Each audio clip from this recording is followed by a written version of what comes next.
ETV वार्ता उनका चाचा, उसमें आपने जो लोगों से वादा किया और आप पे विश्वास करके परिजनों ने जो शव का अंतिम संस्कार किया था, जो मांगे थी उनको लेकर अब क्या कार्रवाई थी? देखिए, मैं आपको व्यक्तिगत रूप से भी कहना चाहूँगा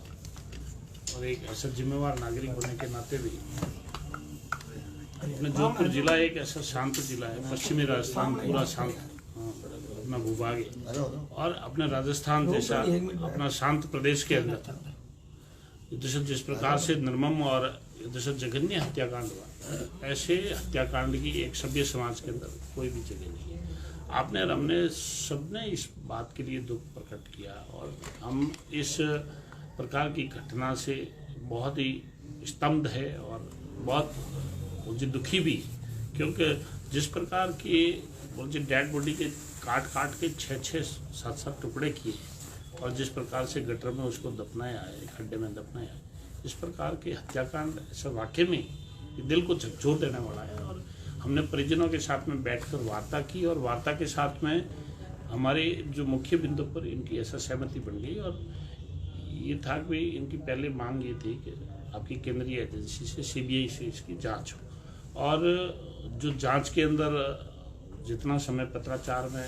छोटा मोटा लगा वो लगा। मैं कल मुख्यमंत्री जी से मिलकर मैंने जब ये इस प्रकरण के बारे में बात की तो माननीय मुख्यमंत्री जी ने मुझे त्वरित गति से वहीं पर सीबीआई की अनुशंसा का पत्र मेरे हाथ में दिया कि ये पत्र है और हमने केंद्र को भेज दिया। केंद्र की जो सीबीआई एजेंसी है वो जल्दी ही इस केस को टेक ओवर करेगी और जो भी आरोपी और जो भी इसमें दोषी है और जो भी अपराधी है वो सलाखों के पीछे होंगे। और मैं समझ रहा हूँ कि इस प्रकार के हत्याकांड कभी मुझे शांत प्रदेश में दोबारा नहीं हो, इस प्रकार से सीबीआई अपनी एक मुझे नज़ीर पेश करेगी। और ऐसा मैं समझ रहा हूँ कि इसके अंदर कोई भी लापरवाह भी रहे अधिकारी या किसी भी प्रकार की जांच के अंदर कोई त्रुटि भी रही है तो वो भी मुझे सीबीआई के जांच के दायरे में रहे। क्या वजह रही कि सीबीआई जांच के लिए इस मामले को रेफर करने में आप लोगों को समय लगा? क्योंकि 6 नवंबर को पहली बार आपने वार्ता की थी, तभी यही मांग थी। मांग पूरी होने की घोषणा 19 नवंबर को होती है, सीबीआई जांच 30 तारीख तक शिफ्ट होती है, तो बहुत टाइम लगता है।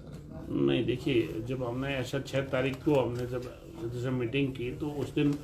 ये जैसे परिजनों ने अपनी पूर्ण सहमति नहीं दी, तो बिना परिजनों की सहमति तो अपन ये जैसे आगे नहीं बढ़ पाए। फिर दोबारा जब परिजनों के साथ में बैठकर हमने 18-19 तारीख की वो ऐसा बात की तो जब हमारी पूर्ण सहमति बन गई, जो पीड़ित पक्ष है, जो मुझे अनीता चौधरी हत्याकांड के जो परिजन है और उन परिजनों ने ये कहा कि इस आपके प्रकरण में जो दोषी है उनके खिलाफ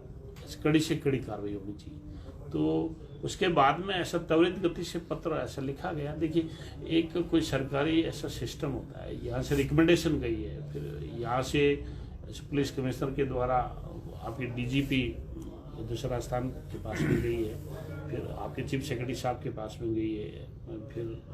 दूसरे ACS होम के पास गई है, फिर मुख्यमंत्री जी की अनुशंसा हुई है। तो एक उसका प्रोसीजर है, इसको आप ऐसा समय नहीं आप ऐसा बोल सकते मैं कल उनसे मिला हूँ और कल मेरे हाथ में पत्र दिया है, तो ये तो प्रक्रिया का एक हिस्सा है। सर, एक तो होती है लापरवाही और एक होती है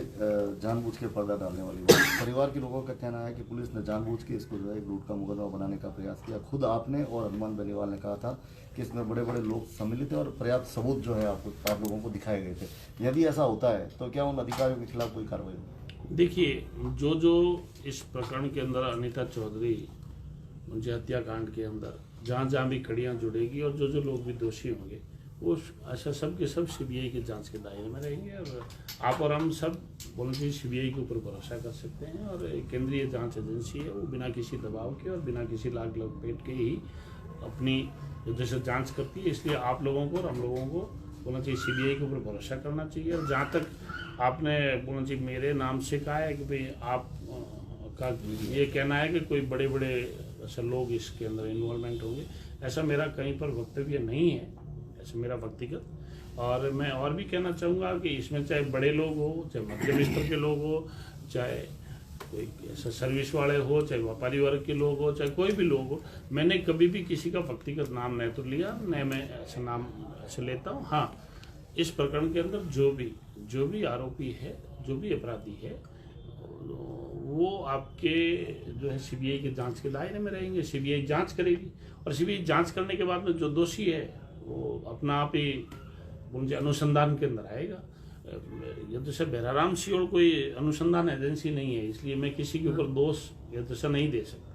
सर एक जो है वो को एक बड़ी सौगात मिल रही है, 100 करोड़ रुपए की एक रोड है जो टोल फ्री रहेगी किसानों के लिए। पूर्व में जो भाजपा सरकार थी उन्होंने पूरे राजस्थान प्रदेश को जो है टोल मुक्त किया था, तो क्या सिर्फ ये 100 करोड़ की जो रोड बन रही है वो ही टोल फ्री रहेगी या पूरे राजस्थान की? देखिए, मैं इसमें ये तो माननीय मुख्यमंत्री जी आदरणीय भजन लाल जी को और हमारी माननीय उप मुख्यमंत्री जी जैसे माननीय दिया कुमारी जी को और अपने राजमार्ग केंद्रीय मंत्री आदरणीय नितिन गडकरी जी को और देश के प्रधानमंत्री जी आदरणीय नरेंद्र मोदी जी को इस बात का धन्यवाद देना चाहूँगा कि हमारे ओशियन जैसे विधानसभा क्षेत्र के अंदर जो डबल क्रॉप का एरिया है और उसके अंदर अपने आप के अंदर 67 किलोमीटर लंबी सड़क देना और लगभग 100 करोड़ की सड़क है। और उसके अंदर आप ये देखिए, ये जैसे मणाई से ये सड़क स्टार्ट होगी, ये मणाई से आएगी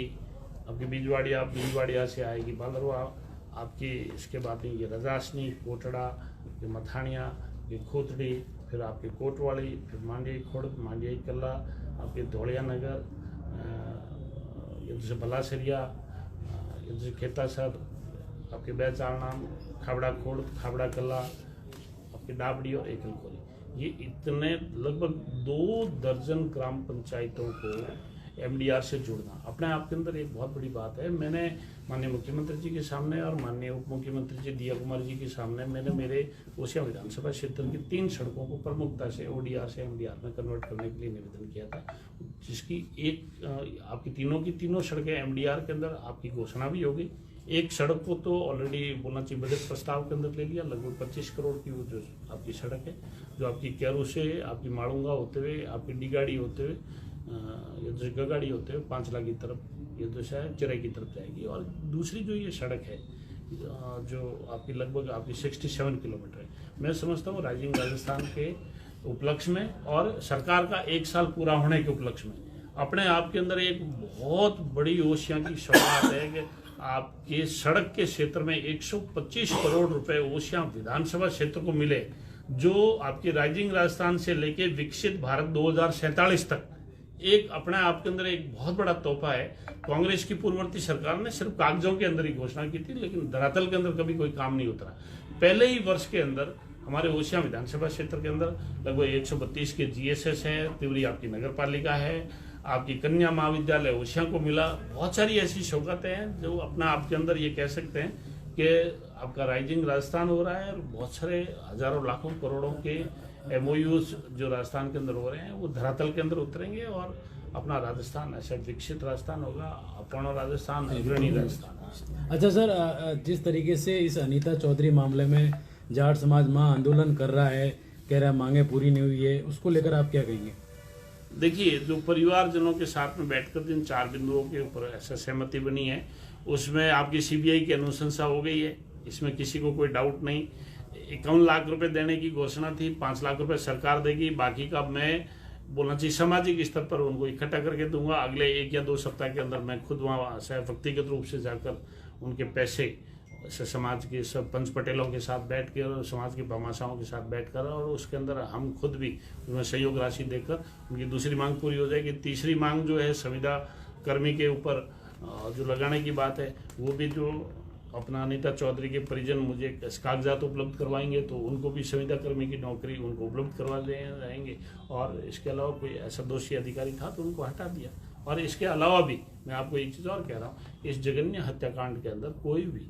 किसी भी अधिकारी की कोई गलती रही तो जांच सीबीआई से हो रही है। इसमें आपको और हमारे को किसी को कोई शक भी नहीं है। ठीक, ओके, थैंक यू।